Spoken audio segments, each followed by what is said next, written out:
Assalamualaikum warahmatullahi wabarakatuh. Halo teman-teman, kembali lagi dengan saya Sipa Pilamalinda. Saya bersekolah di SMKN 1 Majalengka dari kelas 10 TJK1. Nah, pada pembahasan kali ini saya akan membahas tentang VPN tunneling, MikroTik, MTCNA, Preparation. Nah, pada cakupan materi kali ini ada konsep VPN tunneling, jenis-jenis VPN tunneling. Nah, langsung saja ke konsepnya, yaitu apa sih VPN itu? Nah, VPN itu Virtual Private Network. Secara umum dapat digunakan ketika menginginkan cara aman untuk mengakses jaringan LAN melalui internet dan menggunakan konsep tunnel. Contoh dari VPN tunneling sangat luas dan beragam. Kita bisa ambil contoh sederhananya ketika terdapat suatu perusahaan di Jakarta yang ingin terhubung ke cabangnya yang berada di Semarang dan bisa mengakses jaringan LAN yang dimilikinya secara aman. Cara kerjanya dengan memanfaatkan tunneling, yaitu membuat terowongan atau interface virtual yang dapat berjalan pada internet. Di antara cabang kasus yang implementasi yang bisa digunakan pada VPN tunneling adalah menghubungkan antara sida, misalkan terdapat suatu perusahaan yang cakupannya sudah lumayan besar, yang dimana perusahaan tersebut memiliki kantor pusat dan kantor cabang. Permasalahannya adalah antara kantor pusat dan kantor cabang terdapat geografisnya yang jauh. Misalkan terpusat dia berlokasi di Jakarta dan kantor cabang berlokasi di Semarang. Antara lokal di kantor pusat dan lokal di kantor cabang itu saling berkomunikasi. Misal suatu perusahaan datanya sama, jadi biar sharing itu pengen aksesnya lebih mudah.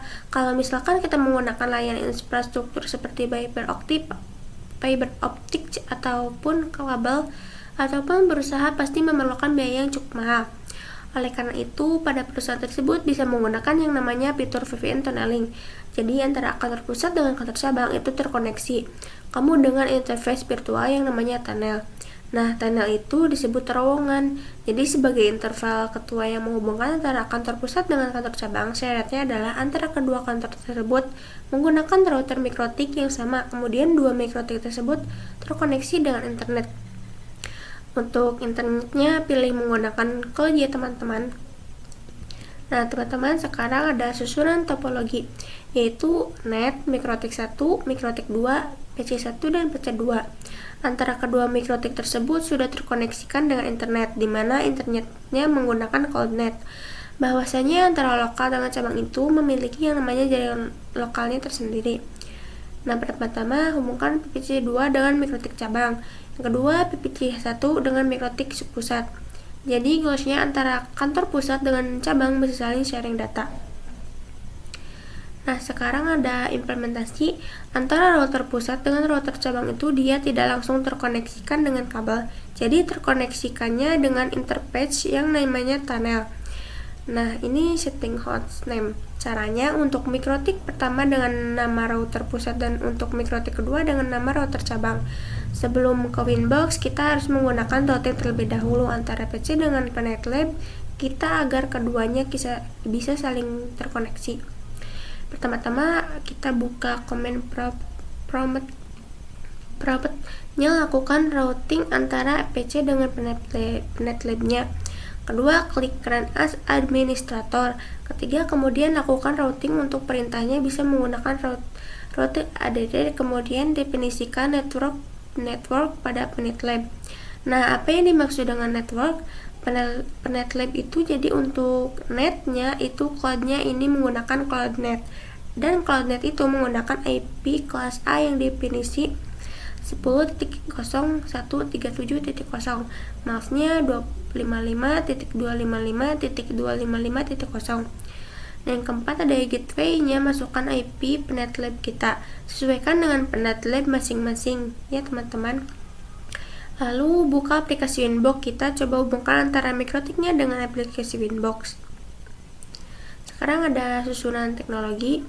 Cek terlebih dahulu MikroTik yang pertama dapat IP address-nya berapa yang dari konfigurasi WAN, yaitu kalau misalkan MikroTik terhubung ke MikroTik terhubung ke internet itu namanya konfigurasi WAN. Konfigurasi WAN itu IP-nya bisa secara DHCP ataupun manual. Nah, pertama-tama yaitu login terlebih dahulu, ketik admin lalu enter. Yang kedua, passwordnya kosongkan saja, enter lagi. Ketik N lalu enter. Yang keempat, ctrl tambah C lalu enter. Yang kelima, cek IP address-nya, ketik IP address print lalu enter. Lalu cek mikrotik kedua sama kayak mikrotik yang pertama. Langsung koneksikan dengan aplikasi Winbox, connect ke mikrotik yang pertama. Pastikan untuk remote again-nya kosong, lalu klik connect. Yang kedua, lalu koneksikan dengan mikrotik yang kedua. Sama caranya dengan yang pertama. Untuk mikrotik yang pertama, setting hostname-nya dengan nama R-Pusat. Yang pertama, klik menu sistem. Yang kedua, lalu identity dan ganti namanya dengan R-Pusat. Apply lalu OK. Untuk mikrotik yang kedua, setting hostname-nya dengan nama R-Cabang. Klik menu sistem, kedua karaoke identity dan ganti namanya dengan R-Cabang. Apply lalu OK. Jadi untuk hostname-nya sudah terganti, kita ganti deskripsinya juga ya teman-teman. Kita implementasikan untuk yang router pusat. Yang pertama-tama ada matikan DHCP client, yang kedua pergi ke menu IP, yang ketiga lalu ke DHCP client, yang keempat kemudian untuk bagian router pastikan tidak ada yang mengarah ke internet, yang kelima kemudian untuk DNS-nya kosong, yang keenam kita coba masuk ke mikrotik pertama karena IP sudah tidak ada, jadi bisa kita lakukan konfigurasi lagi. Yang ketujuh, klik 2 kali pada router mikrotik pertama. Yang kedelapan, ketik IP router print kosong. Yang kesembilan, ketik IP DNS print kosong. Yang ke-10, ketik IP address lalu print lalu kosongkan saja ya teman-teman. Langsung saja implementasikan yang pertama. Yang pertama ada penambahan parameter IP address yang mengarah di internet, yaitu Ether 1. Yang kedua, ketik IP address lalu address 10.0.136.146 atau 24. Kalian bebas, interface sama dengan Ether 1 lalu enter. Yang ketiga, lalu ketik IP address print lalu enter. Kemudian masuk pada menu IP route untuk melakukan parameter gateway. Yang kelima, ketik IP route print lalu enter. Yang keenam, tambahkan gateway yang mengarah ke internet. Ketik IP route ada di gateway. Lihat IP dari net, bisa lihat di VMware. Masuk pada bagian DNS. Yang ke-8, ketik IP DNS set server 8.8.8.8 lalu enter. Yang ke-9, ketik IP DNS print lalu enter. Yang ke-10, kalau sudah terisi, coba kita koneksikan dengan internet. Ke-11, ketik ping 8.8.8.8 lalu enter. Coba yang menggunakan domain, ketik ping google.com lalu enter. Lakukan hal yang sama pada R-Cabang ya teman-teman. Nah, pada kali ini ada jenis-jenis VPN tunneling, yaitu ada EOIP, kedua PPP atau PPTP, ketiga L2TP, yang keempat PPPoE. Nah, ini konfigurasi EOIP. EOIP atau disebut juga Ethernet over IP adalah protokol pada mikrotik router OS yang berfaedah untuk membangun sebuah network tunnel antar mikrotik router di atas sebuah koneksi TCP/IP. EOIP merupakan protokol proprietary mikrotik atau support terhitung di Linux namun wajib dikonfigurasi manual. Maka untuk memanfaatkan fitur ini, router di head office dan router di branch office wajib menggunakan router mikrotik. Untuk membangun tunnel, kedua kantor baik kantor cabang maupun kantor pusat meski terkoneksi ke internet. EOIP tunnel menghubungkan antar site yang dimana antar site harus yang memiliki network yang sama. Interface add EOIP tunnel. Ini contohnya ya teman-teman. Nah, untuk konfigurasi EOIP tunneling, yang pertama ada buka pada menu inbox R-Pusat kita, klik menu interface, yang ketiga lalu klik tambah, yang keempat lalu cari EOIP tunnel, yang kelima untuk name-nya saya namakan EOIP tunnel TO cabang. Remote address-nya ketikkan IP address router cabang. Yang 7 untuk tunnel ID-nya itu 25 lalu apply dan OK. Nah, di sini belum terdapat tanda R-nya yang biasa dikenal dengan running karena kita belum menambahkan pada router cabang. Yang pertama-tama, buka Winbox pada router cabang, buka menu interface, ketiga tambahkan lalu cari EOIP tunneling. Untuk name-nya saya namakan IP tunnel TU pusat. Remote address-nya ketikkan IP address pada router pusat. Tanah AD-nya 25. Nah, di sini sudah berhasil ada tanda running atau R. Nah, di sini kita coba ping dari router cabang ke router pusat. Pertama, buka menu inbox. Yang kedua, ping IP dari router cabang. Nah, sudah bisa ya teman-teman. Sekarang ada PPP. Nah, apa sih PPP itu? Nah, PPP itu singkatan dari Point to Point Protocol, atau yang bisa digunakan untuk membangun tunnel koneksi langsung antar dua lokasi yang berbeda melalui internet. PPP dapat menyediakan autentikasi koneksi, enkripsi, dan kompresi. Yang ketiga, router OS mendukung berbagai tunnel PPP seperti PPP-oE, SSTP, L2TP, PPTP, dan lain sebagainya. Nah, sekarang PPTP. PPTP singkatan dari apa sih? PPTP itu Point to Point Tunneling Protocol, merupakan salah satu tunnel yang menyediakan enkripsi melalui IP. Merupakan tunnel yang banyak digunakan karena hampir semua OS support PPTP client. Dapat digunakan untuk membuat koneksi aman antara jaringan lokal melalui internet. Router OS mendukung port TCP 1723 dan IP protokol 47 GRE. GRE itu dari singkatan Generic Routing Encapsulation. NAT Hell First digunakan untuk mendukung PPTP di jaringan NAT. Nah, ada konfigurasi PPTP. Untuk PPTP bekerja layaknya klien dan server. Untuk yang sisi server, misal saya contohkan di R pusat, dan untuk sisi kliennya saya contohkan di R cabang. Karena PPTP bekerja layaknya server dan klien, maka harus dikonfigurasikan terlebih dahulu. Untuk IP atau untuk interface-nya yang mengarah ke kliennya dengan IP address. Dan untuk Ether 2 EDR pusat harus diisi IP address yang nantinya akan menjadi gateway untuk PPC1. Dan juga kita perlakukan konfigurasi IP address pada Ether 2 di R cabang yang nantinya akan dijadikan gateway untuk PPC2. Nah, kita masuk ke R pusat terlebih dahulu. Pertama-tama masuk pada menu IP, lalu ke address, lalu di add atau tanda tambah.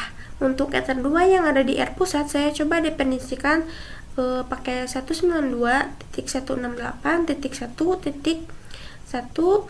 atau 24. Yang keempat ada interface-nya Ether 2 karena mengarah ke klien. Yang kelima, lalu klik apply dan OK.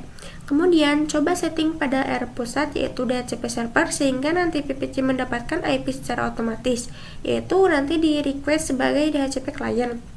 Yang pertama, pergi pada bagian IP, yang kedua lalu klik DHCP server, yang ketiga lalu ke menu DHCP stub, yang keempat untuk DHCP server interface-nya yaitu Ether 2, yang kelima lalu di next kan saja sampai akhir ya teman-teman. Lalu coba request pada PPC1. Yang pertama, klik 2 kali pada PPC1. Yang kedua, ketik IP DHCP. Nanti akan ada pemberitahuan IP address secara otomatis. Yang ketiga, lalu ketik show IP, lalu lakukan hal yang sama pada PPC2. Untuk yang addressing pada Ether 2 sudah bisa. Nah, ini contohnya ya teman-teman. Yang ke-19 ada karena sudah berhasil jadi langsung konfigurasi PPTP. Yang pertama, buka menu inbox R pusat. Yang kedua, pergi pada menu PPP, lalu cari pada menu interface yang namanya PPTP server. Lalu nanti enable-nya checklist dan nanti apply lalu OK. Nah, sudah aktif PPTP-nya ketika kita sudah checklist. Nah, di sini misal kalian pengen untuk sisi kliennya ketika dia ingin terhubung PPTP, tunnel ke kita dia menggunakan username dan password. Maka dari itu, kita bisa bikin username dan password pada sisi PPTP servernya di menu secret. Pertama ke menu secret, yang kedua klik add atau tambah, yang ketiga name-nya bebas misal PPTP jalan. Yang keempat untuk passwordnya misal 123. Yang kelima, untuk service-nya kalian pilih PPTP. Untuk local address-nya itu adalah IP pada interface tunnelnya si servernya. Misal saya kasih IP address 10.10.10.1. Untuk remote address-nya didefinisikan pada R cabang. Misal saya kasih IP address 10.10.10.2. Yang terakhir lalu Every dan OK. Setelah berhasil konfigurasi PPTP server, kita coba PPTP client pada sisi R cabang. Yang pertama, pergi pada menu PPP. Yang kedua, lalu pergi pada menu interpage. Yang ketiga, klik add. Kalian add-nya pilih yang namanya PPTP client. Yang keempat, untuk sisi generalnya biarkan saja PPTP out 1. Yang kelima, fokuskan pada menu deal out saja karena di menu ini ada informasi terkait connect to. Yang keenam, connect to ini kita hubungkan pada R pusat. Jadi kita definisikan IP dari R pusat. Lalu isikan IP statiknya router pusat. Yang kedelapan, untuk username dan passwordnya masukkan yang sudah kita buat pada HDCP server. Yang terakhir lalu Every dan OK. Nanti akan ada informasi R berarti itu sudah berjalan. Kalau misalkan sudah berjalan, kalian bisa cek ke menu IP lalu ke addresses. Nanti akan terdaftar IP address tunnelnya. Nah, sekarang ada L2TP. Salah satu service VPN yang terdapat di MikroTik adalah L2TP, yaitu singkatan dari Layer 2 Tunneling Protocol, di mana L2TP merupakan pengembangan dari PPTP ditambah L2F. Network Security Protocol dan enkripsi yang digunakan untuk autentikasi sama dengan PPTP. Akan tetapi untuk melakukan komunikasi, L2TP menggunakan ODP port 1701. Biasanya untuk keamanan yang lebih baik, L2TP dikombinasikan dengan IP 5C menjadi L2TP atau IP 5C. Nah, yang terakhir ada PPPoE. PPPoE singkatan dari Point Protocol over Ethernet, merupakan jenis protokol tunnel layer 2 yang digunakan untuk mengontrol akses jaringan. Yang kedua, salah satu jenis protokol tunnel yang banyak digunakan di ISP karena dapat dengan mudah melakukan manajemen banyak di klien tanpa menggunakan IP publik. Nah, yang ketiga, memberikan autentikasi, enkripsi, dan kompresi. Yang terakhir, PPPoE hanya bekerja dalam satu jaringan, yaitu One Broadcast Domain. Nah, sekian, terima kasih pembahasan saya kali ini. Kita lanjutkan di pembahasan yang selanjutnya. Maaf kalau ada kesalahan kata maupun kurang penjelasannya. Assalamualaikum warahmatullahi wabarakatuh. Bye-bye teman-teman.